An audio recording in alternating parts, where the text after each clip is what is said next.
Welcome to ASPN academy. இது GK video. ஜிகேல இன்னைக்கு நம்ம பார்க்க போறது வந்து 12th பாலிட்டியில இருக்கிற 7th லெசன் தான் இன்னைக்கு பார்க்க போறோம். இதுக்கு முன்னாடி இருக்கிற லெசன்ஸ் அதே மாதிரி ஜிகேல பொதுவாகவே டிஎன்பிஎஸ்சி குரூப் 2 குரூப் 4 ரெண்டுக்குமே தேவையான ப்ரிலிம்ஸுக்கு உங்களுக்கு ஜிகேல இருக்க டாபிக்ஸ் எல்லாத்தையும் எல்லாராலையும் படிக்க முடியாது. அதனால முக்கியமான 120 லெசனை மட்டும் செலக்ட் பண்ணி இந்த மாதிரி என்னோட ஹேண்ட் ரிட்டன் நோட்ஸ் வச்சு நான் ஷார்ட்டா எக்ஸ்பிளைன் பண்ணியிருப்பேன். நீங்க இத ஒரு வாட்டி பார்த்துட்டு உங்க புக்க ரெஃபர் பண்ணிட்டு, ஷார்ட்டா நீங்களும் இதே மாதிரி நோட்ஸ் எடுத்துக்கிட்டு படிச்சா, உங்களுக்கு பின்னாடி ரிவிஷன் பண்ணும்போது ரொம்ப ஈஸியா இருக்கும். உங்களுக்கு திரும்ப திரும்ப படிச்சதையே படிக்கிறதுக்கு வந்து டைம் ரொம்ப ஜாஸ்தி எடுக்கும். இந்த மாதிரி நீங்க நோட்ஸ் எடுத்துட்டு படிக்கும்போது, உங்களுக்கு ரிவிஷன் வந்து ரொம்ப ரொம்ப ஈஸியா இருக்கும். அதனால நோட்ஸ் எடுக்கும்போது கொஞ்சம் கஷ்டமா தான் இருக்கும். அத வந்து நீங்க டைம் இழுக்குது, ரொம்ப நேரம் ஆகுதுன்னு பார்க்காம, கொஞ்சம் நீங்க வந்து டைம் போட்டு இத எழுதி முடிச்சுட்டீங்கன்னா, அதுக்கப்புறம் எப்பயுமே நீங்க வந்து வருத்தப்பட தேவையே இல்ல. உங்ககிட்ட ஜிகேக்குன்னு ஒரு நோட்ஸ் அழகா சூப்பரா உங்க ஹேண்ட் ரிட்டன்ல உங்ககிட்ட அவைலபிளா இருக்கும். அது ஒண்ணே உங்களுக்கு எத்தன வருஷம் ஆனாலும் போதுமானதா இருக்கும். ஈவன் குரூப் 1 எக்ஸாமுக்கே ஜிகேக்கு இது போதுமானதா இருக்கும். ஓகேவா? இத தாண்டி கொஞ்சம் நீங்க வெளிய வந்து புக்க தாண்டி வெளிய படிக்கிற சோர்ஸ மட்டும் கொஞ்சம் கலெக்ட் பண்ணி குரூப் 1க்குன்னா நீங்க படிச்சுக்கலாம். மத்தபடி குரூப் 2, குரூப் 4க்கு ரொம்ப ரொம்ப தாராளமானது. இது போதும். இத தவிர நீங்க தமிழும், மேக்ஸும் தரோவா படிச்சுட்டு போயிரலாம். இதே மாதிரி இதுக்கு முன்னாடி ஒரு 60, 70 லெசனுக்கு இதே மாதிரி நான் டீட்டெயிலா போட்டிருக்கேன். பாலிட்டி, ஹிஸ்ட்ரி, ஐஎன்எம் இதுல எல்லாம். அத பார்க்காதவங்க அதையும் பார்த்து நோட்ஸ் எடுத்து வச்சுக்கோங்க. இதுக்கப்புறமும் சயின்ஸ், ஜியோகிராஃபி, எக்கனாமிக்ஸ்க்குலாம் இதே மாதிரி வீடியோ வரப்போது. அதனால நம்ம சேனல தொடர்ந்து ஃபாலோ பண்ணிக்கோங்க.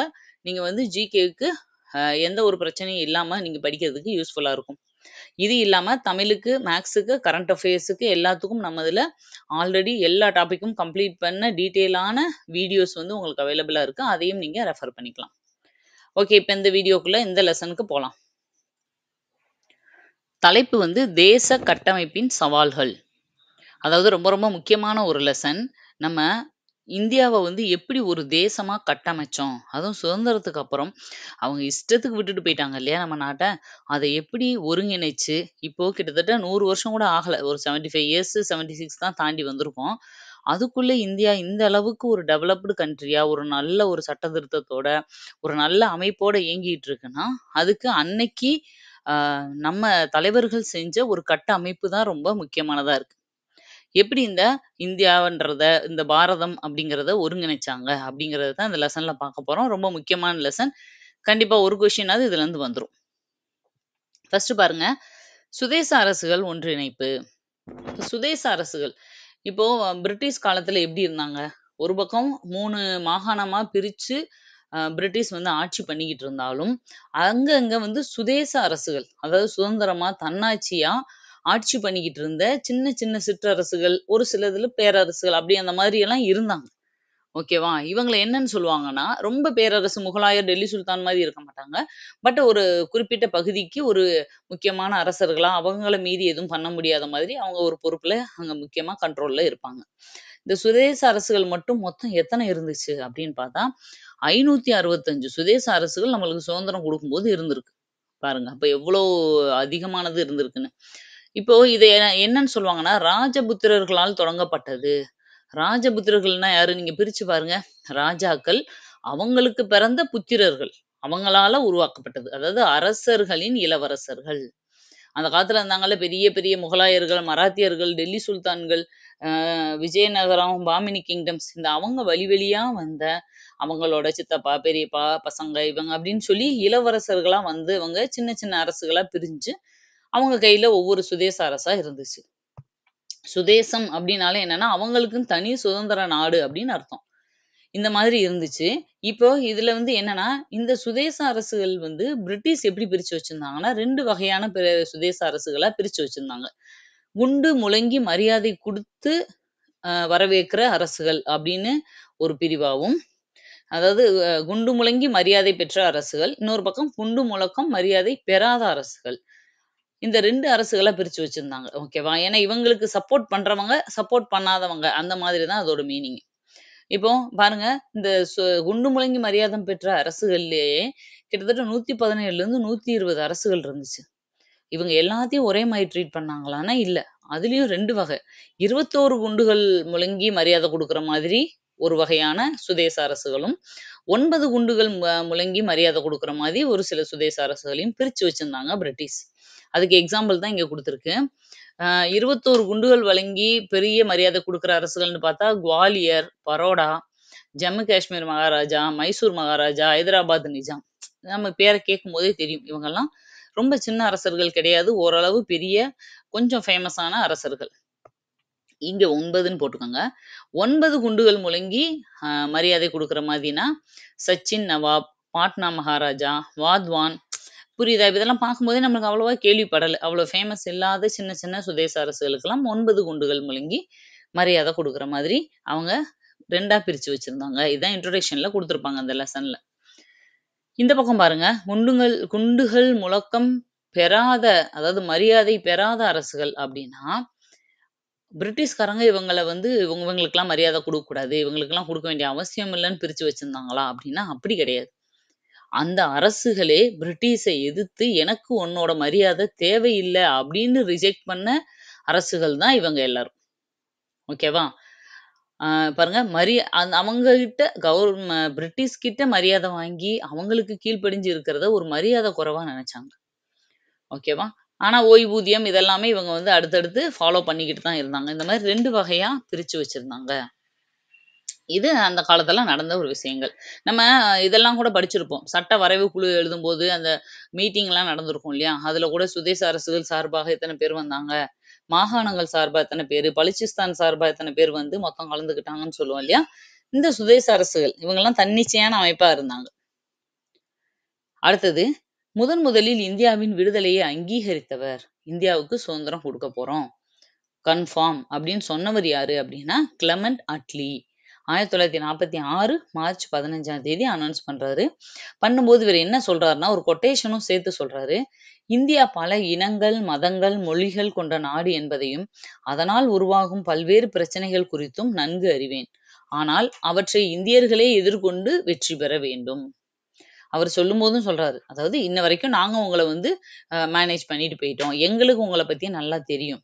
ஆனா, உங்க நாடு வந்து நீங்க ஏன்னா அதுக்கப்புறம் பிறந்து வளர்ந்தவங்க எத்தனையோ பேர் இருப்பாங்க இல்லையா? இப்ப அப்ப இருக்கிற காந்தியும், நேருவும் காலகாலமா பிரிட்டிஷ் பீரியட்லயே இருந்து பிறந்து வளர்ந்தவங்க. சுதந்திரமான இந்தியா எப்படி இருந்திருக்கும்னு அவங்க பார்த்திருக்கவே மாட்டாங்க. அப்ப அவங்க என்ன சொல்றாங்கன்னா, உங்க நாட்டுல மதங்கள், மொழிகள் எல்லாம் நெறைய கலந்து இருக்கு. இத மேனேஜ் பண்றதுக்கும் நீங்க கத்துக்கிறணும். இத மெயின்டெயின் பண்றது சாதாரண விஷயம் இல்ல. அந்த எல்லா பிரச்சனையும் ஃபேஸ் பண்ணி நீங்க ரன் பண்ணா தான் இந்தியா வந்து மேல வர முடியும் அப்படிங்கிறதையும் சொல்றாரு.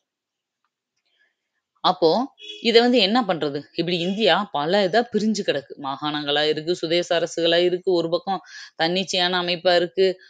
இந்த இத நம்ம என்ன பண்ணணும்? அப்படி அப்படியே விட்டுட்டோம்னா இந்தியாவே சிதறி போயிரும். அப்படிதானே? அப்போ இந்த இந்தியாவ ஃபுல்லா ஒருங்கே இணைச்சு ஒரு கட்டமைக்கணும். ஏன்னா, நம்மளுக்கு பிரிட்டிஷ் குடுத்துட்டு போம்போதே அம் அ சவால் விட்டுட்டுலாம் போயிருப்பாங்க. அதாவது இப்ப சுதந்திரம் சுதந்திரம்னு கேட்கிறீங்களே, இந்த நாட்ட ஆட்சி பண்ண உங்களுக்கு தெரியுமா? அதுக்கு தேவையான ரூல்ஸ் அண்ட் ரெகுலேஷன்ஸ கரெக்ட்டா ப்ரிப்பேர் பண்ணி எல்லா மக்களையும் ஒண்ணா இணைச்சு, அவங்கள கண்ட்ரோலா கொண்டு போற தைரியம், திறமை அவங்களுக்கு இருக்கா? அப்படின்னு சவால் விட்டுட்டு தான் போயிருப்பாங்க. அப்ப அத செய்யணும் அப்படிங்கிறதுல ரொம்ப ஸ்ட்ராங்கா இருந்தாங்க. அப்போ நம்ம நாட்ட சேர்ந்த தலைவர்கள். பாருங்க இந்த சுதேச அரசுகள பூரா ஒண்ணு சேர்க்கணும். ஏன்னா, இதுதான் அதிகமானவங்க இருக்காங்க. அப்ப அவங்கள பூரா ஒண்ணா இணைக்க, ஒவ்வொருத்தர்கிட்டயும் போயி, பேசி, அவங்க என்ன கேட்குறாங்கன்றத சொல்லி, அவங்க நம்ம இந்தியாவோட ஒண்ணா ஒரே நாடா இருப்போம். ஒண்ணா இருக்கும்போது நம்மளுக்கு வந்து பலம் ஜாஸ்தி அப்படின்றதெல்லாம் பேசி, இந்த சுதேச அரசுகள பூரா ஒண்ணா இணைச்சவர் யாரு அப்படின்னா, சர்தார் வல்லபாய் பட்டேல். அதனால தான் நம்ம சர்தார் வல்லபாய் பட்டேல என்னன்னு சொல்றோம்? இரும்பு மனிதர் அப்படின்னு சொல்றோம் இல்லையா? இரும்பு மனிதர். இப்ப கூட இருக்குதுலயே மிகப்பெரிய உலகத்திலேயே மிகப்பெரிய சிலை வந்து அவருக்கு தான் சர்தார் வல்லபாய் பட்டேலுக்கு தான் வச்சிருக்கு. அவர் பேர்ல ஸ்டேடியம் ஆரம்பிச்சிருக்காங்க. எல்லாம் சாதாரணமான விஷயம் கிடையாது. ஏன்னா, ஆ நாடு சிதறி போயிருந்த நாட ஒருங்கிணைச்சு ஒரு நாட்ட கட்டமைச்ச ஒரு இரும்பு மனிதர் தான் அந்த சர்தார் வல்லபாய் பட்டேல். அப்போ துணை பிரதமராவும், உள்துறை அமைச்சராவும் இருந்தாரு. இவருக்கு உறுதுணையா கூடயே செயலாளரா இருந்தவர் வி.பி. மேனன்.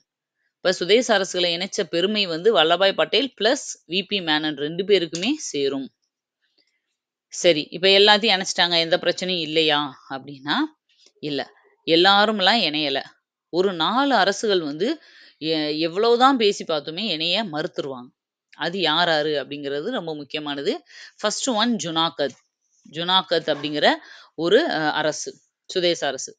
இவங்க என்ன சொல்லுவாங்க அப்படின்னா, இந்த ஜுனாக்கத்தோட நவாபா தலைவரா இருந்தவர் யாரு? ராஜாவா இருந்தவர் யாரு அப்படின்னா, திவான் ஷா நவாஸ் அப்படிங்கிற ஒரு முஸ்லீமை சேர்ந்த ஒரு அம், தலைவர், அரசர். ஓகேவா?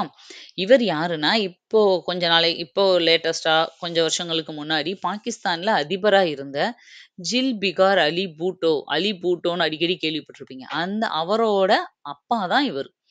யாரு? திவான் ஷா நவாஸ். அப்ப எல்லாம் எல்லாம் இந்தியால தானே இருந்தாங்க. அப்போ அவரோட அப்பா வந்து இந்தியாவுல தான் இருந்தாரு. அவர் தான் ஜுனாகத்தோட அரசராவும் இருந்தாரு.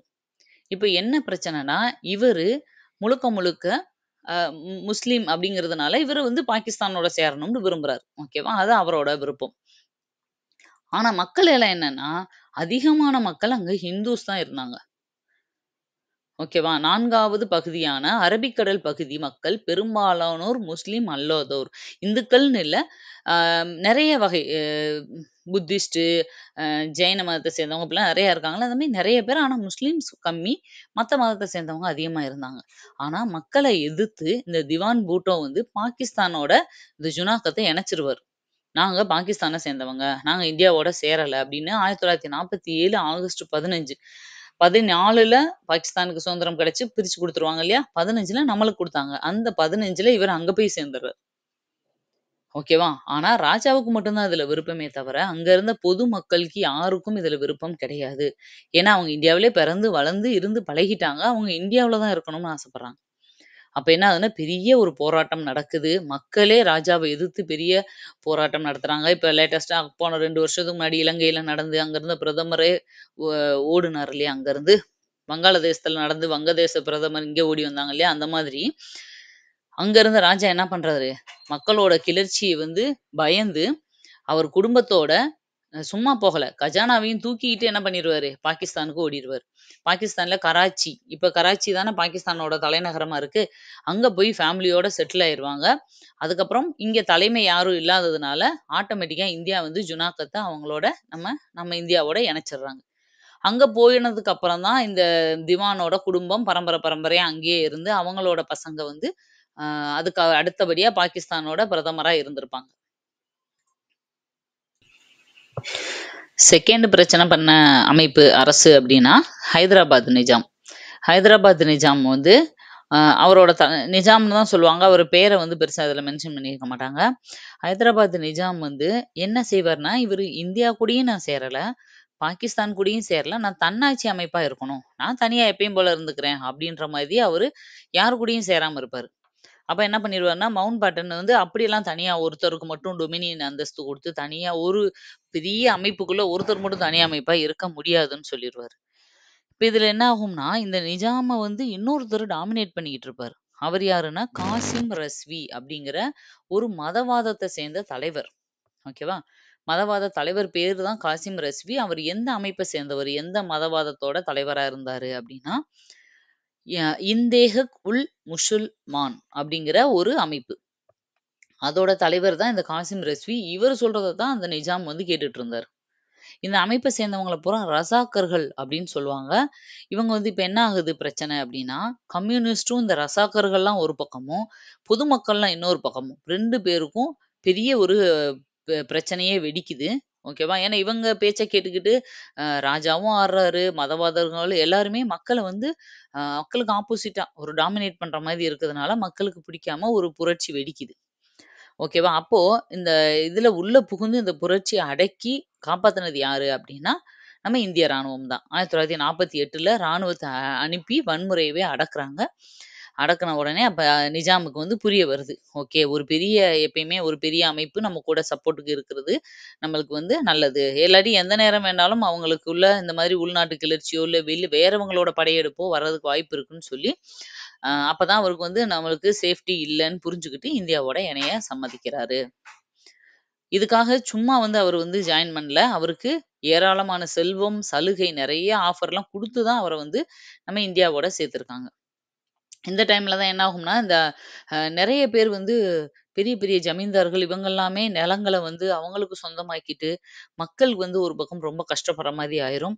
அப்பதான் வினோபா பாவே வந்து யார் வினோபா பாவே? காந்தியோட சீடர்.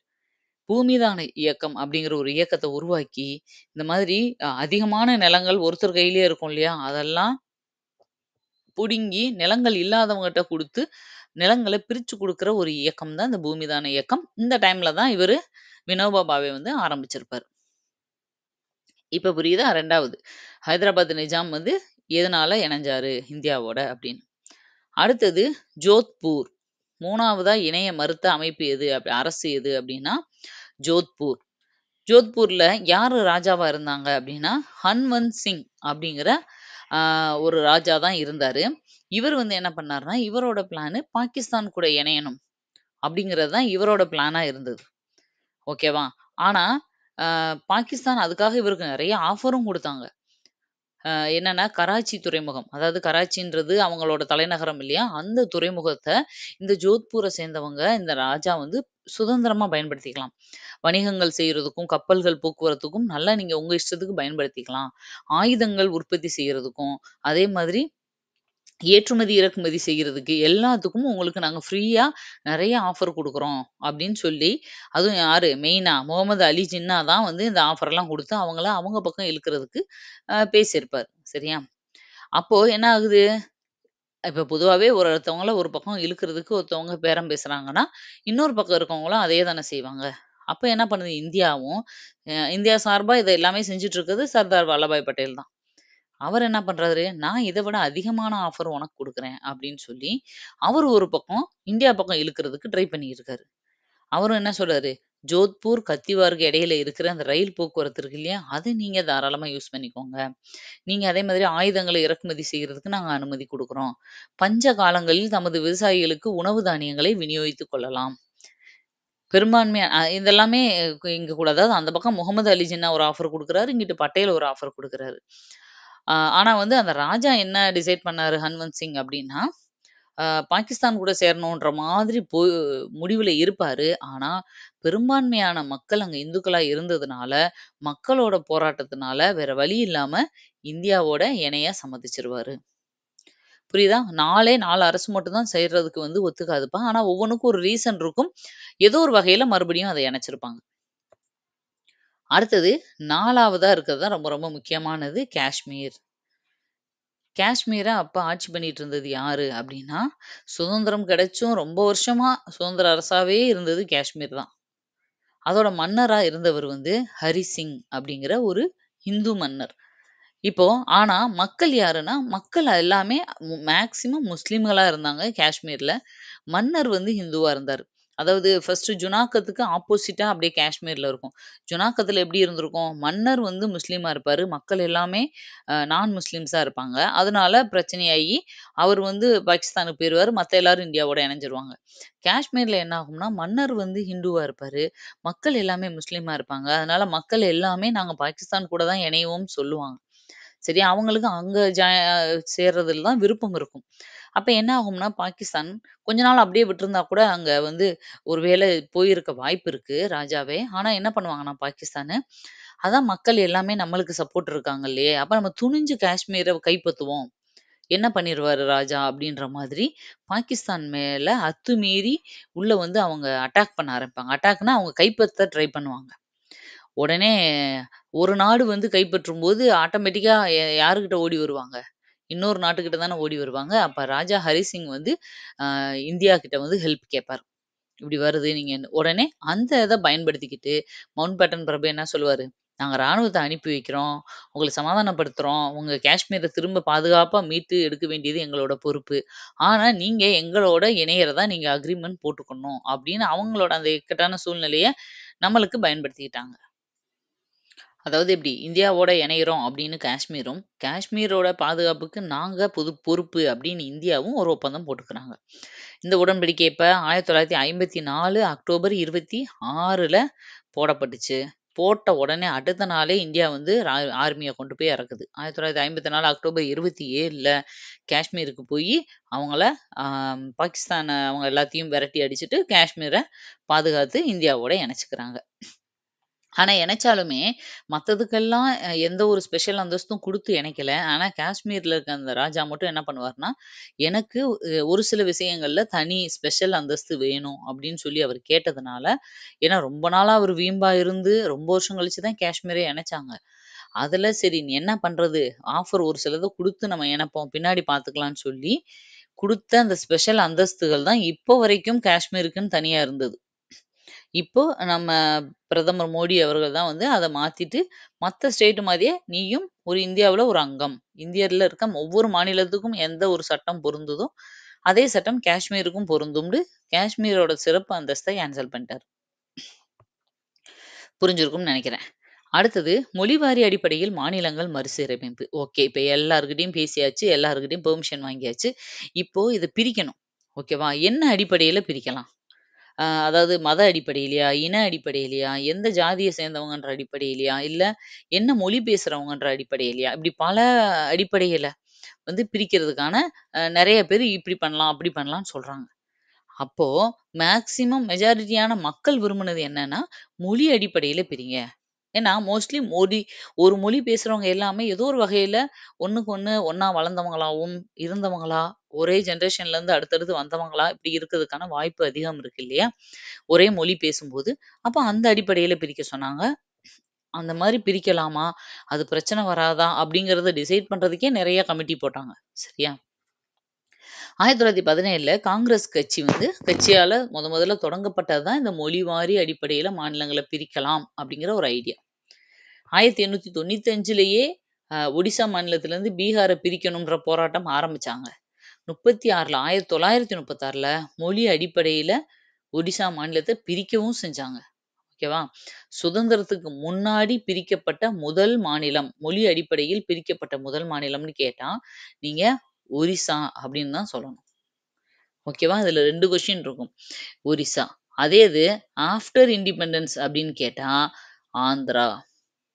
சுதந்திரத்துக்கு பின் மொழிவாரி மாநிலமாக மொழி அடிப்படையில் மாநிலமாக பிரிக்கப்பட்ட முதல் மாநிலம் எதுன்னா ஆந்திர பிரதேசம்.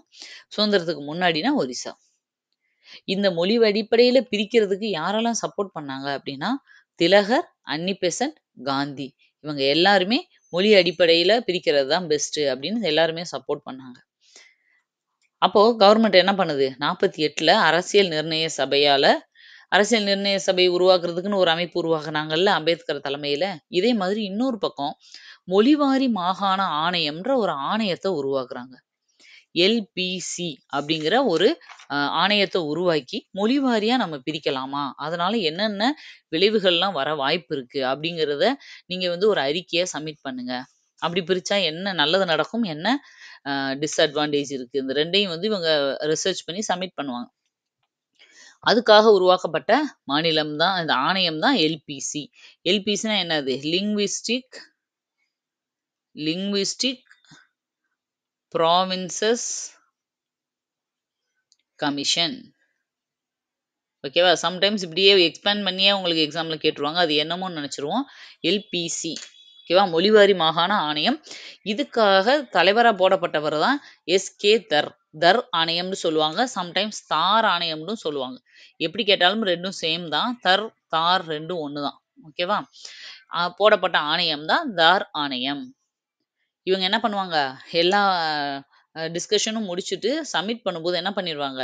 மொழிவாரி மாநிலத்த ஆதரிக்கல நாங்க அப்படின்னு சொல்லிரும் இந்த தர ஆணையம். புரியுதா? ஏன்னா இது வந்து நெறைய பிரச்சனைகள கிரியேட் பண்ணும். அது மாரி சரியா வந்து பிரிக்க முடியாது. இது இப்படி அடிப்படையில பிரிக்கிறது வந்து ஒரு சரியானதா இருக்காதுன்னு சொல்லி கடைசியில கன்சாலிடேட் பண்ணி குடுத்துருவாங்க. அடுத்து அதே வருஷம் 1948ல ஜேவிபி குழுன்னு இன்னொரு குழுவ போட்டு இத பத்தி ரிசர்ச் பண்ண சொல்றாங்க. நீங்க ஒரு குழு வந்து உருவாக்கி தாக்கல் பண்ணுங்க. யார் இந்த ஜேவிபி குழு அப்படின்னா, Jawaharlal Nehru J, Vallabhbhai Patel V, Pattabhi Sitaramayya P. JVP குழு. புரியுதா? நேரு, அ ஜவஹர்லால் நேரு. அதனால தான் ஜே. இவங்க 3 பேரும் சேர்ந்து ஒரு குழுவா உருவாக்கி அதெல்லாம் பண்ண சொல்றாங்க. மொழிவழி மாநில அமைப்பு கோரிக்கை குறித்து பரிசீலிக்க அமைக்கப்பட்ட குழு தான் இந்த ஜேவிபி குழு. ஃபர்ஸ்ட் இவங்க என்ன பண்றாங்க? தர ஆணையம் சொன்ன மாதிரியே இல்ல மொழிவாரி ஆணையம் பிரிக்கிறது வந்து செட் ஆகாதுன்னு ஃபர்ஸ்ட் அக்செப்ட் பண்ண மாட்டாங்க. ஆனா அதுக்கப்புறம் மக்களோட கருத்து கணிப்பெல்லாம் கேட்டதுக்கு அப்புறம் ஓகேன்னு சொல்லி ஃபைனலா அக்செப்ட் பண்ணிக்குவாங்க. அப்ப இவங்க சொன்னது அடிப்படையில தான் சரி ஓகே. ஒரே மனசா நம்ம மொழிவாரியா பிரிச்சுருவோம் அப்படிங்கிற டிசிஷனுக்கும் வந்துருவாங்க. நம்ம யோசிச்சுட்டே இருந்தா இப்படியே போய்க்கிட்டே இருக்கும். மொழி வாரியாவே நம்ம பிரிப்போம். வர்ற பிரச்சனைகள அடுத்தடுத்து பார்த்துக்கலாம்னு சொல்லி ஆரம்பிச்சுருவாங்க. சுதந்திர இந்தியாவில் பிரிக்கப்பட்ட முதல் மொழிவாரி மாநிலம் ஆந்திர பிரதேசம். ஓகேவா? ஏன் அப்டின்னா, அப்பதான் ஃபர்ஸ்ட்டு இந்த பொட்டி ஸ்ரீராமுலு இருப்பார் இல்லையா? அவரு எங்களுக்கு ஆந்திராவ பிரிச்சு குடுங்க, பிரிச்சு குடுங்கன்னு ஒரு பக்கம் பயங்கரமா பிரச்சனை பண்ணிட்டு இருப்பாரு. சாகும் வரை உண்ணாவிரதம் 65 நாள் வந்து இருந்து இறந்தும் போயிருவாரு. இப்ப பெரிய பிரச்சனை ஆகவும், டக்குன்னு வேண்டாம் இத நம்ம யோசிச்சுட்டே இருக்க இந்த மாரி நெறைய பிரச்சனைகள் வர ஆரம்பிச்சுரும்னு சொல்ட்டு, ஃபர்ஸ்ட்டு மொழிவாரி மாநிலமா ஆந்திராவ பிரிச்சு விடுன்னு பிரிச்சு விட்டுருவாங்க. ஓகேவா? 1956 தான் ஜவஹர்லால் நேருவால ஆந்திர மாநிலம் மொழிவாரி மாநிலமா பிரிக்கப்பட்டது அப்படின்னு அறிவிச்சிருப்பாரு.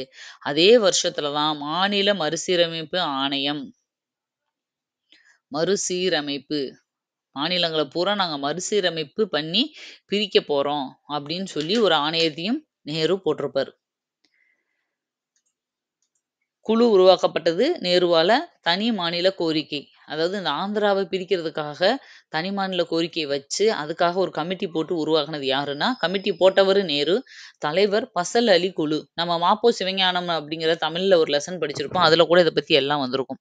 இந்த பசல் அலி குழு அவங்க தான் வந்து ஆந்திராவ பிரிக்கணும்னு சொல்லுவாங்க. அப்பதான் ஆந்திராவுக்கு தலைநகரமா சென்னைய கேட்பாங்க அவங்க.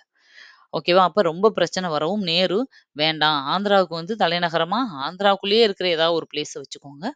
சென்னைய வந்து தமிழ்நாட்டுக்கு விட்டு குடுத்துருங்க. இந்த பிரச்சனை வேண்டாம் அப்படின்னு சொல்லிருவாரு. ஏன்னா, ஆல்ரெடி திருப்பதியே பிரிச்சிருப்பாங்க. அப்போ இதையும் சென்னையும் கேட்கும்போது பெரிய பிரச்சனை வந்துரும். அத வந்து பிரிச்சிருப்பாங்க. அதுல உறுப்பினர்களா இருந்தவங்க யாருன்னா, ஹட்சன் ஹுன்ஸ்ரு, கே.எம். பணிக்கர் இவங்கெல்லாம். அறிக்கை எப்ப சமர்ப்பிக்கிறாங்க? 22/10/1953ல 4 அம்சங்கள வலியுறுத்தி சமர்ப்பிக்கிறாங்க. இந்த பரிந்துரைகள வந்து 55ல தான் வாசிச்சு ஏத்துக்கிறாங்க. 56ல இந்த பரிந்துரை பேர்ல மாநில மறுசீரமைப்பு சட்டத்த கொண்டு வராங்க. கொண்டு வந்து மாநிலங்கள பிரிக்கவும் செய்றாங்க. எப்படி பிரிக்கிறாங்க? முதல்ல பிரிக்கும்போது 14 மாநிலங்கள் 6 யூனியன் பிரதேசமா பிரிச்சாங்க. நவம்பர் 1. அதனால தான் நவம்பர் 1ல நம்ம வந்து தமிழ்நாடு பிரிப்பு நாள், தமிழ்நாடு டேன்னு கொண்டாடுவோம். ஆனா நம்ம மட்டும் கிடையாது. கேரளா, கர்நாடகா எல்லாருக்குமே அந்த நவம்பர் 1 தான் மொழிவாரி மாநிலம். ஓகேவா? இங்க ஒவ்வொரு இடங்கள்லயும் கேரளாலயும் சரி, கர்நாடகாலயும் சரி, அந்த டேவ்ல வந்து அவங்களுக்கெல்லாம் கவர்மெண்ட் ஹாலிடே விடுவாங்க. ஓகே. அடுத்தது பாருங்க. மாநிலங்கள். அப்போ பிரிச்ச அந்த 16 மாநிலங்கள் எது? 6 யூனியன் பிரதேசங்கள் எதுன்னு குடுத்துருக்காங்க புக்ல. ஆந்திரா, அஸ்ஸாம், பீகார், பம்பாய், ஜம்மு காஷ்மீர், கேரளா, மத்திய பிரதேசம், சென்னை, மைசூர், ஒரிஸ்ஸா, பஞ்சாப், ராஜஸ்தான், உத்தரப்பிரதேசம், மேற்கு வங்காளம். இதெல்லாம் 16 மாநிலங்கள். அடுத்தது 14 மாநிலங்கள்.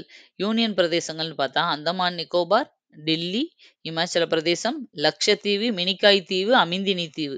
இந்த 3யும் தான் அதுக்கப்புறம் ஒண்ணா இணைச்சுட்டாங்க இப்ப ஓகேவா? லட்சத்தீவா இணைச்சுட்டாங்க. இந்த 3ம் சேர்ந்து ஒரே இதா அதாவது 3 தனித்தனி தீவா குட்டி குட்டியா பக்கத்துல இருந்துச்சு. அடுத்து மணிப்பூர், திரிபுரா. இதெல்லாம் இணைக்கும்போது. அதுக்கப்புறம் இப்ப எத்தன இருக்கு சொல்லுங்க? இப்ப மொத்தம் எத்தன இருக்கு? எத்தன மாநிலங்கள் இருக்கு? எத்தன யூனியன் பிரதேசம் இருக்கு? இப்ப 2025ல இப்ப நான் சொல்றது வரைக்கும் 28 மாநிலங்கள் இந்தியாவுல. அடுத்தது 8 யூனியன் பிரதேசங்கள் இருக்கு. யூனியன் பிரதேசம். இதுவரைக்கும் இருக்கு. ஓகேவா? அப்போ பிரிக்கும்போது 14, 6 தான் இருந்துச்சு. அப்ப அந்த மத்ததெல்லாம் எப்ப வந்துச்சுன்னா, அதுக்கப்புறம் கொஞ்சம் கொஞ்சமா பிரிச்சது தான் இதெல்லாம். அதுக்கான வருஷங்கள் தான் இங்க குடுத்துருக்கேன். நீங்க வந்து பார்த்துக்கோங்க. 60ல வந்து குஜராத்த பம்பாயில இருந்தும், 62ல நாகாலாந்து, அஸ்ஸாம்ல இருந்து, 66ல ஹரியானா, பஞ்சாப்ல இருந்து, 70ல புதிய இமாச்சல பிரதேச மாநில சட்டம் அப்படிங்கிற ஒரு சட்டம் கொண்டு வந்தாங்க. 71ல வடகிழக்கு மாநில மறுசீரமைப்பு சட்டத்துல மணிப்பூர், திரிபுரா, மேகாலயா, மிசோரம், அருணாச்சல பிரதேசம் இது எல்லாத்தையும் யூனியனா வந்து பிரிச்சு உருவாக்குனாங்க.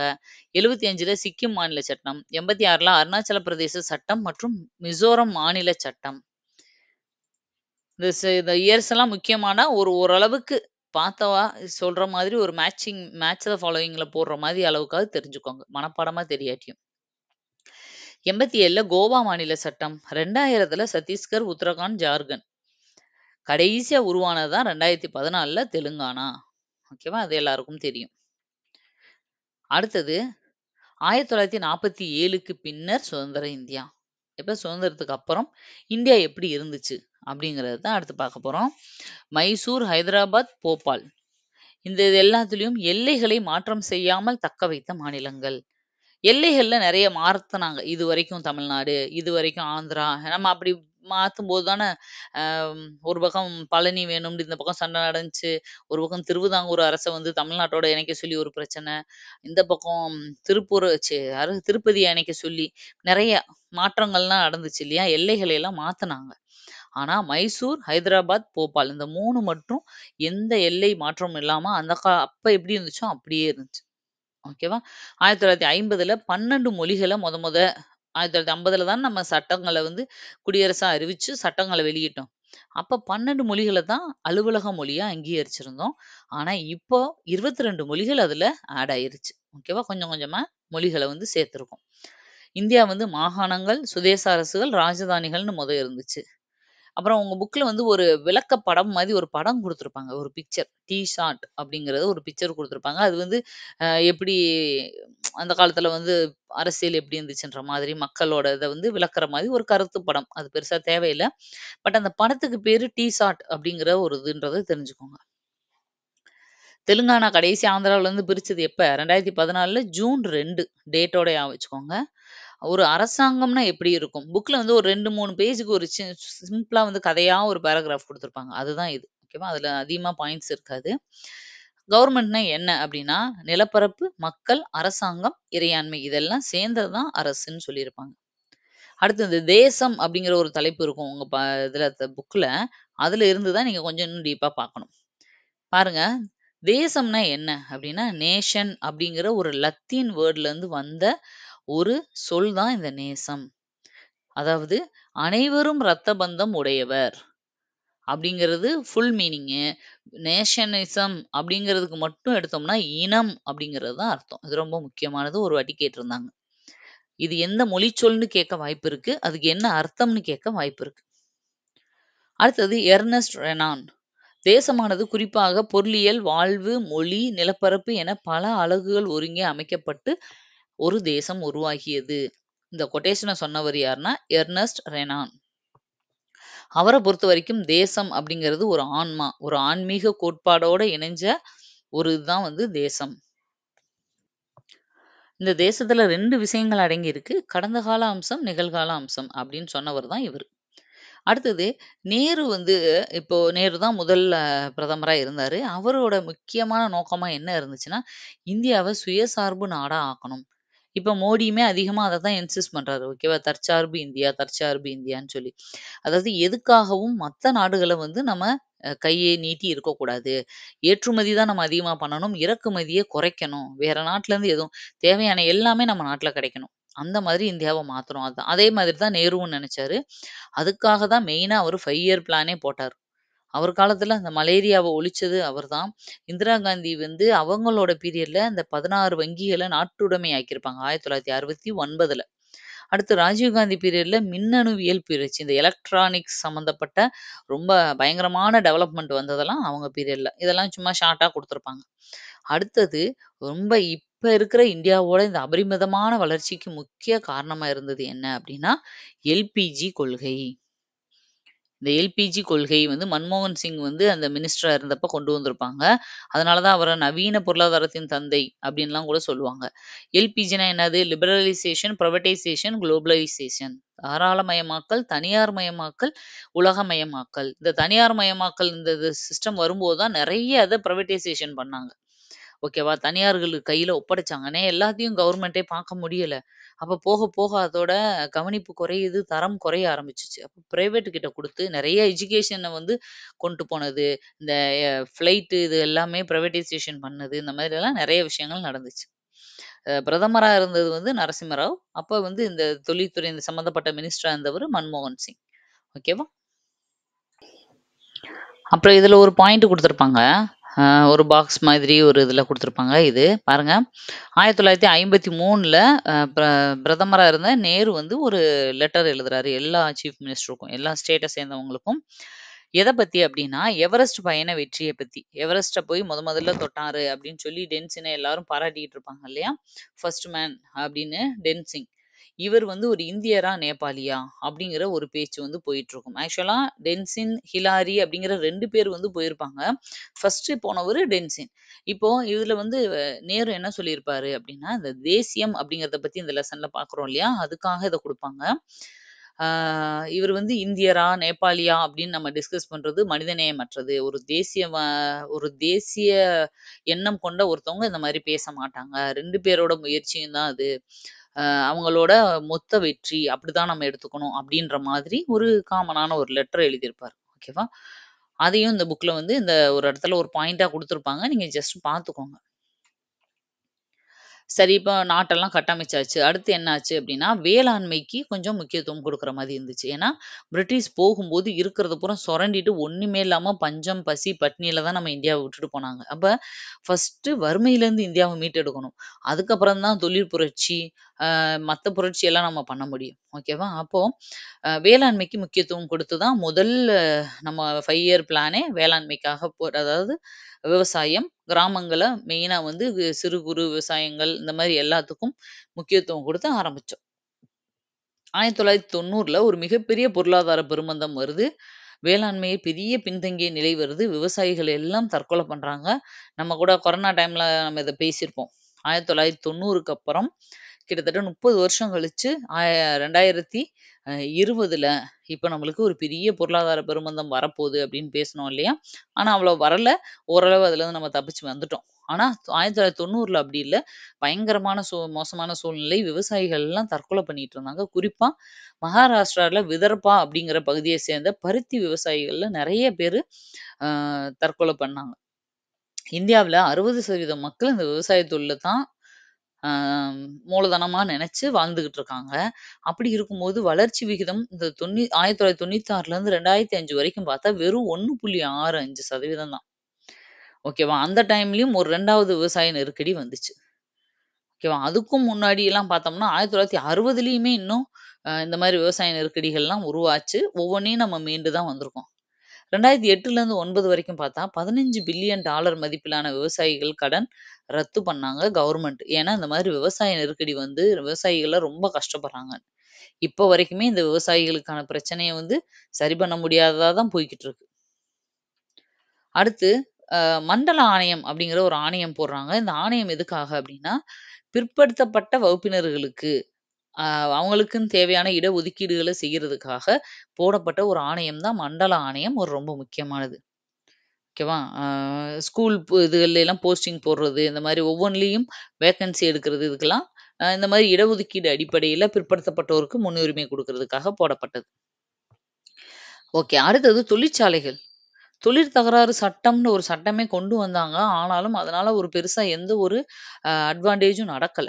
ஓகேவா? அப்ப இந்த நிலங்கள வந்து கையகப்படுத்துறது ஒரு பெரிய பிரச்சனையா வந்து உருவெடுத்ததுனால, அம் ம 1990க்கு அப்புறம் என்ன ஆயிருதுன்னா, சென்ட்ரல் கவர்மெண்ட் தானே ஸ்டேட் கவர்மெண்ட்டுக்கு நிதிகள்லாம் ஒதுக்கி குடுக்கணும். அத வந்து குடுக்க முடியல. போக போக குறைய ஆரம்பிச்சுச்சு. அது ஒரு சில நேரம் என்ன ஆகுதுன்னா, மாநிலங்களுக்கு இடையில இப்ப நம்மலாம் சொல்லிட்டு இருக்கோம் இல்லையா? மத்த மாநிலங்களுக்கெல்லாம் வந்து நிதி சென்ட்ரல் கவர்மெண்ட் நெறைய ஒதுக்குது. ஆனா தமிழ்நாடுக்கு வந்து அவ்வளோ செய்யறதில்ல. ஏன்னா சும்மா ஒரு பழி வாங்குற மாதிரி ஒரு மு விஷயம் நடக்குது இல்லையா? இந்த மாதிரியெல்லாம் நடக்க ஆரம்பிச்சோனே என்ன ஆகுதுன்னா, மாநிலங்கள்ல வந்து இந்த பொருளாதார நெருக்கடி உருவாக ஆரம்பிக்குது. பொருளாதார சவால்கள். டி10 ட்ரஸ்ஸி அப்படிங்கிறவங்க சொன்னது வந்து, இந்தியாவில் வாழும் மக்களில் பெரும்பாலானோர் நாள் ஒன்றுக்கு $1க்கும் கீழ் வருமானம் உள்ளவர்கள். இப்ப ஆவரேஜ் அந்த தலா வருமானம் இப்படிலாம் கணக்கெடுப்பாங்க இல்லையா? அப்படி கணக்கெடுத்ததுல டி10 ட்ரஸ்ஸி அப்படிங்கிற 2 பேரு என்ன சொல்லியிருக்காங்கன்னா, மேக்ஸிமம் இந்தியால இருக்கவங்கள்ல ஒரு நாளைக்கு $1க்கு கீழ வருமானம். ஓகேவா? $1ன்னா இப்போ ஒரு ரூ. 87 அப்படி அந்த ரேஞ்சுல இருக்கா? அந்த அளவுக்கு கீழ இருக்கிறவங்க தான் இருக்காங்க. வறுமையில அதிகமா இருக்காங்கன்றத எடுத்து சொல்றாங்க. இந்தியாவுல கிட்டத்தட்ட 270 மில்லியன் ஏழைகள் வந்து இருக்காங்க. ஆக்சுவலா இப்ப தான் நம்ம வந்து இந்தியா வந்து மக்கள் தொகையில அதிகமாயிருக்கோம். ஆனா, முன்னாடியெல்லாம் சீனா தான் மக்கள் தொகையில ஃபர்ஸ்ட் பிளேஸ். ஆனா, அப்படிப்பட்ட மக்கள் தொகை அதிகமா இருக்க சீனாவிலேயே 110 மில்லியன் தான் ஏழைகள் இருக்காங்க. அதுக்கு அடுத்தபடியா இருக்க இந்தியாவுல 270 மில்லியன் ஏழைகள். அதாவது டபுளுக்கும் மேல. ஓகேவா? அந்த அளவுக்கு அப்போ இந்தியாவுல வறுமை தான் அதிகமா இருக்கு அப்படின்றத சுட்டிக்காட்டியிருக்காங்க. ஓகே. இதெல்லாம் சுதந்திரத்துக்கு அப்புறமும், நாட்ட கட்டமைச்சதுக்கு அப்புறம் ஏற்பட்ட பிரச்சனைகள், ஒரு சில நம்மளுக்கு இருந்த சவால்கள். இப்ப அடுத்து நம்ம பார்க்க போறது வந்து தமிழ்நாடு உருவாக்கம். தமிழ்நாடு எப்படி உருவாச்சு? தமிழ்நாட்டுல என்னென்னலாம் நடந்துச்சு? இந்த டைம்ல இந்திய அளவுல நடந்ததெல்லாம் நம்ம பார்த்துட்டோம். சைட் பை சைடு தமிழ்நாட்டுல என்ன நடந்துச்சு அப்படிங்கிறத பார்க்குறோம். 1802ல வெல்லஸ்லி சென்னை மாகாணத்தை உருவாக்கினார். சென்னை மாகாணம் அப்படிங்கிற ஒரு அந்த காலத்துல இருந்ததே மொத்தமே 3 தானே. பம்பாய், சென்னை, கல்கத்தா.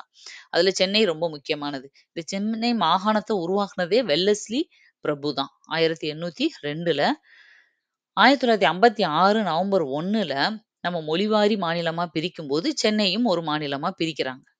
இது எப்ப தமிழ்நாடுன்ற பேர் வந்துச்சு அப்டின்னா, 1969ல தமிழ்நாடுன்ற பேரு யார் பண்ணியிருப்பாங்க?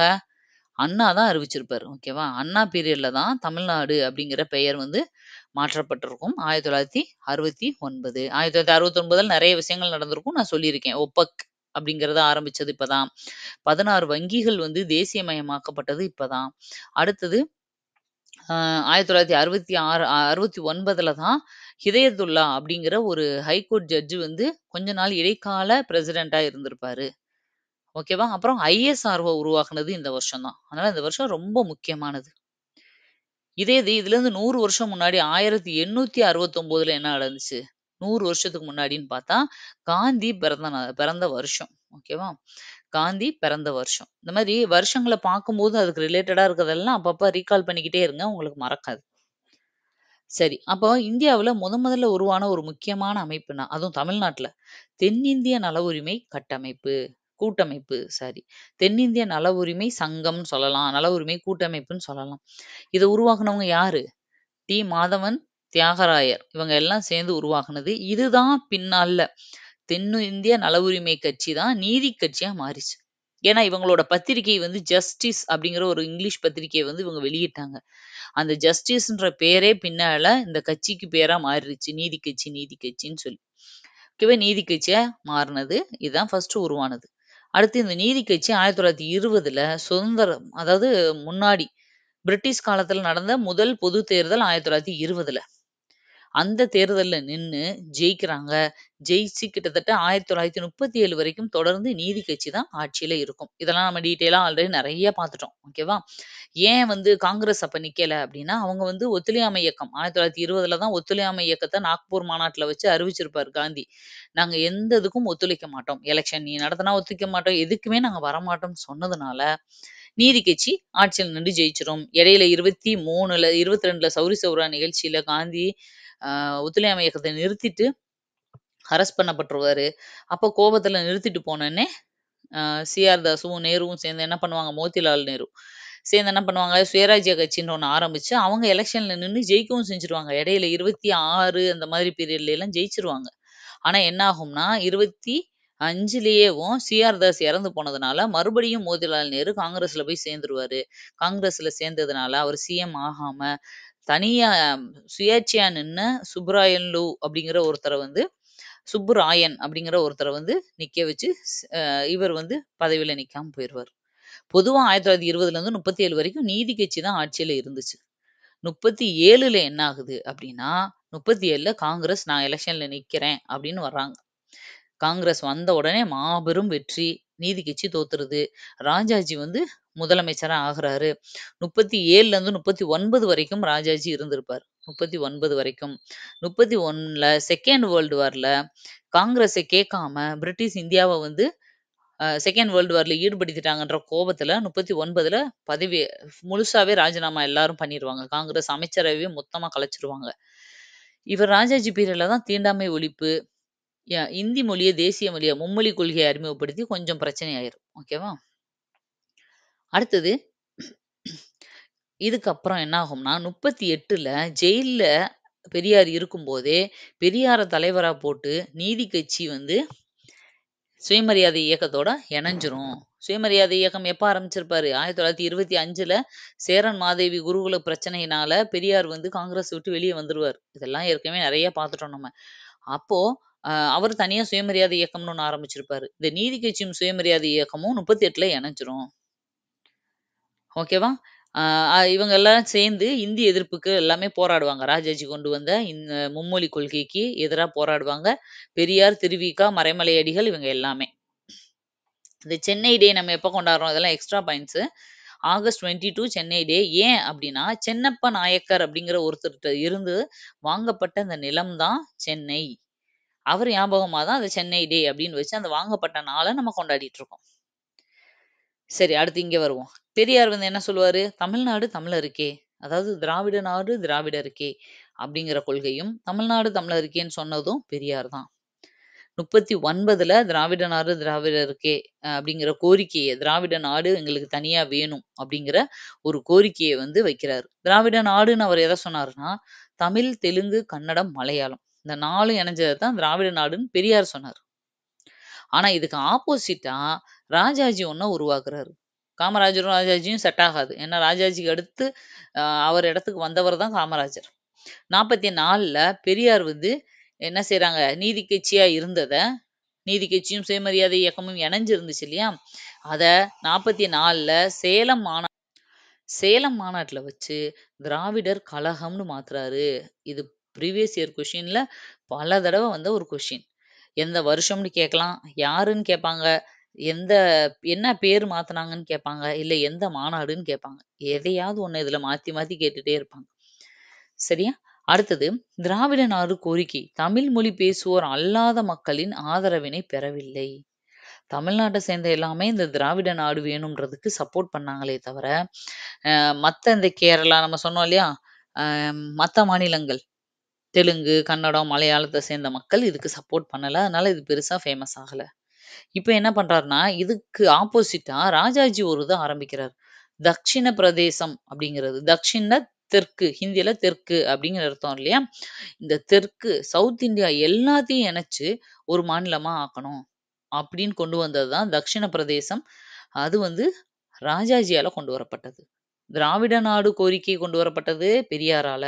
தக்ஷிண பிரதேசம்ன்றது கொண்டு வரப்பட்டது ராஜாஜி. 2ம் என்னமோ கொள்கை ஒண்ணுதான். அவர் வந்து கொஞ்சம் அளவான 4 ஸ்டேட்ட சொன்னாரு. இவரு இன்னும் கொஞ்சம் ஸ்டேட்ட அதிகமா சேர்த்து சவுத் இந்தியா ஃபுல்லா இணைக்கணும்னு சொன்னாரு. அதுக்கு முன்னோட்டமா ஃபர்ஸ்ட்டு தமிழ்நாடையும், கேரளாவையும் இணைப்போம் அப்படின்னு கொண்டு வந்தாரு. ஓகேவா? திராவிட நாடு கொள்கைக்கு எதிரா டைரக்ட்டா கொண்டு வந்தது வந்து ராஜாஜி. இதுக்கு யாரெல்லாம் சப்போர்ட் பண்ணாங்கன்னா, சுப்பிரமணியமும், பக்தவத்சலமும் இவருக்கு சப்போர்ட்டா இருந்தாங்க. இதை எதிர்த்தது யாருன்னா, ஸ்ரீகண்டன், அச்சுதமேனன், ஏ.கே. கோபாலன். இந்த ஸ்ரீகண்டன் வந்து புரட்சிகர சோஷலிச கட்சிய சேர்ந்தவரு. அச்சுதமேனன் வந்து கொச்சின் கம்யூனிஸ்ட் கட்சிய சேர்ந்தவரு. ஏ.கே. கோபாலன் வந்து திருவிதாங்கூர் கம்யூனிஸ்ட் கட்சிய சேர்ந்தவர். பெரியாரு, அப்ப பெரியாருக்கு ஆப்போசிட்டா கொண்டு வந்தது தானே இந்த தக்ஷிண பிரதேசம். உடனே என்ன பண்றாரு, குடியரசு பெரியாரோட அஃபிஷியலான ஃபேமஸான ஒரு பத்திரிகை தான் குடியரசு. அந்த பத்திரிகையில தக்ஷிண பிரதேசத்த பத்தி எதிர்த்து முதலமைச்சருக்கு கடிதம் எழுதுறாரு. எழுத சொல்லி எல்லாரையும் சொல்றாரு அந்த மாதிரி. ஆம், இத வந்து கர்நாடகாவிலயும் சர்தார் சரணா கவுடா அப்படிங்கிறவரு எதிர்த்தாரு. 1956ல அமிர்தசரஸ்ல நடந்த மாநாட்டுல ராஜாஜி இந்த தக்ஷிண பிரதேசத்த பத்தி டிஸ்கஸ் பண்றாரு. ஆனா அந்த இடத்திலேயே மாநாட்டிலேயே காமராஜர் அத எதுக்குறாரு. ஓகேவா? அப்ப தக்ஷிண எப்படி திட்டம்னா காமராஜர் மாரி, தக்ஷிண பிரதேசம்னாலே ராஜாஜி. ஞாபகம் வச்சுக்கோங்க. அடுத்தது விடுதலைக்கு பின்பு மொழிவாரி மாநிலங்கள் மறுசீரமைப்பு. இப்போ இதுல மறுசீரமைப்புல 2 விஷயம் வந்து முக்கியமான பிரச்சனையா வந்துச்சு. ஒண்ணு எத அலுவல் மொழியா வைக்கிறது? மொழிவாரி மாநிலமா நம்ம இப்படி பிரிக்கிறோமே, இத்தன மொழிகள் இருக்கே, எத அஃபிஷியல் லாங்குவேஜா வைக்கிறது? 2வது மாநிலங்கள மறுசீரமைப்பு பண்றதுல வரப்போற பிரச்சனைகள். மாநில மறுசீரமைப்பு ஆணையம் இறுதி அறிக்கைய 55ல சமர்ப்பிச்சாங்க. சென்னை, மைசூர், கேரளா மாநிலங்கள் வந்து அமையறதுக்காக அத பரிந்துரை செஞ்சாங்க. அது மாதிரி தமிழ் பேசுவோர் அதிகம் இருப்பினும், புவியியல் காரணங்களுக்காக திருவிதாங்கூர் கொச்சின் மாநிலத்தோடு இணைக்கப்பட்டது. தமிழர்கள் தான் திருவிதாங்கூர் அரசுல அதிகம். நம்ம வைக்கம் போராட்டம் கூட பார்த்திருப்போம். திருவிதாங்கூர் அரச எதிர்த்து நடந்த போராட்டம். வைகுண்ட சுவாமிகள்லாம் கருப்பு பிசாசுகளின் ஆட்சின்னு கூட சொல்லியிருப்பாரு. அந்த அரசு முழுக்க முழுக்க தமிழர்களோடது தான். ஆனாலும் அது கேரளாவோட ஒரு பகுதியா இணைஞ்சு இருக்கிறதுனால, அந்த இடையில இருக்க ஒரு பிட்ட தூக்கிட்டு வந்து தமிழ்நாட்டுல இணைக்க முடியாது இல்லையா? அந்த ஜியோகிராபிக்கலா அத வந்து தமிழ்நாட்டோட இணைக்க முடியாத ஒரு சிச்சுவேஷன். அதனால அத என்ன பண்ணிட்டாங்க, கொச்சினோடயே இணைச்சு விட்டாங்க. அடுத்து தமிழ்நாடு அப்படிங்கிற பெயர் மாற்றுறதுக்கு 10 வருஷம் கிட்டத்தட்ட போராட்டம் நடந்துச்சு. ஓகேவா? விருதுநகரை சேர்ந்த சங்கரலிங்கனார். இவர் யாருன்னா, காந்தியோட பயங்கரமான ஒரு சீடர். இவரு வந்து எப்படி பொட்டி ஸ்ரீராமுலு ஆந்திராவுக்காக உண்ணாவிரதம் இருந்தாரோ, அதே மாதிரி தமிழ்நாடுன்னு பேர் மாத்தணுன்றதுக்காக சாகும் வரைக்கும் உண்ணாவிரதம் இருந்தவர் தான் இந்த சங்கரலிங்கனார். சென்னைய மொழிவாரி மாநிலமா பிரிக்கணும்ன்றதுக்காக இல்ல. பொட்டி ஸ்ரீராமுலு தான் ஆந்திராவ பிரிக்க சொன்னாரு. இவரு தமிழ்நாடுன்னு பெயர் மாற்றணும்ன்றதுக்காக பிரச்சனை அதாவது அ போராட்டம் பண்ணவரு. 76வது நாள் காலமானார். 1956 ஜூலை 27 இறந்தது வந்து 1956 அக்டோபர் 13 ஆரம்பிச்சு 76வது நாள் இறந்துட்டாரு. அப்ப ஆரம்பிச்ச போராட்டம். ஆனா மாத்துனது எப்போ? 1969ல தான மாற்ற முடிஞ்சுச்சு. இப்ப பாருங்க, அடுத்து காங்கிரஸ் வந்து எப்ப தோல்வி அடையுது? காங்கிரஸ் 37ல ஆரம்பிக்கிற காங்கிரஸ், 67 வரைக்கும் காங்கிரஸ் தான் எலக்ஷன்ல இருக்கு. 67ல திமுக வந்து ஆட்சிய பிடிக்குது. ஃபர்ஸ்ட்டு திராவிடர் கழகம் உருவாச்சு. நம்ம நீதி கட்சியும், சுயமரியாதை இயக்கமும் சேர்ந்து திராவிடர் கழகமா மாறுச்சு. அந்த திராவிடர் கழகத்திலருந்து பிரிஞ்சது தான் திமுக. திராவிட முன்னேற்றக் கழகம். ஏன் பிரிஞ்சிருப்பாங்க? 67ல பெரியாரு ஒரு 70 வயசுகிட்ட அவருக்கு இருக்கும்போது, அவரு கல்யாணம் பண்ணியிருப்பாரு இல்லையா? குறைஞ்ச வயசு பொண்ண நாகம்மைய கல்யாணம் பண்ணதுனால, அதுல ஒரு மன வருத்தம் ஏற்பட்டு, அண்ணா அதுலருந்து பிரிஞ்சு வந்துருவாரு. வந்து தான் திராவிட முன்னேற்றக் கழகம் அப்படிங்கிற கழகத்த ஆரம்பிப்பாரு. அப்பதான் அண்ணா அவரோட பீரியட்ல 69ல ஜெயிச்சு, தமிழ்நாடுன்ற பேர மாத்திருப்பாரு. ஓகேவா? பிரிஞ்சு வெளிய வந்துட்டாலும், சிஎம் ஆனாலும், பெரியாரோட கொள்கைகளுக்கெல்லாம் அவர் ஆதரவு தெரிவிச்சுட்டு தான் இருப்பாரு. பெரியாரோட நான் சீடன் தான். ஆனா, அவரு செஞ்ச ஒரு சில விஷயங்கள் எனக்கு பிடிக்கல. நான் ஒதுங்கி வந்துட்டேன் அப்படின்ற மாரி அண்ணா பண்ணியிருப்பாரு. அவரோட சுயமரியாதை திருமணங்களுக்கெல்லாம் அப்ரூவ் குடுத்திருப்பாரு. அவரோட எழுத்து சீர்திருத்தத்துக்கெல்லாம் அப்ரூவ் குடுத்திருப்பாரு. எல்லாமே பண்ணியிருப்பாரு. ஓகேவா? இதுதான் இந்தியாவிலயும், தமிழ்நாட்டிலயும் இந்த சுதந்திரத்துக்கு அப்புறம் நான் தமிழ்நாட்ட கட்டமைக்கிறதுக்கும், இந்தியாவ கட்டமைக்கிறதுக்கும் என்னென்ன விஷயங்கள்லாம் நடந்துச்சு, சைட்ல என்னென்ன பிரச்சனைலாம் போச்சுன்றது தான் இந்த லெசன். இதுல ஃபைனலா ஒரு கொட்டேஷன் குடுத்து முடிக்கிறாங்க. ஜவஹர்லால் நேருவோட உறுதிமொழி. இந்தி பேசாத மாநிலங்கள் இந்தி பேசாத மாநிலங்கள் விரும்புகின்ற வரை இந்தி திணிப்பு இருக்காது.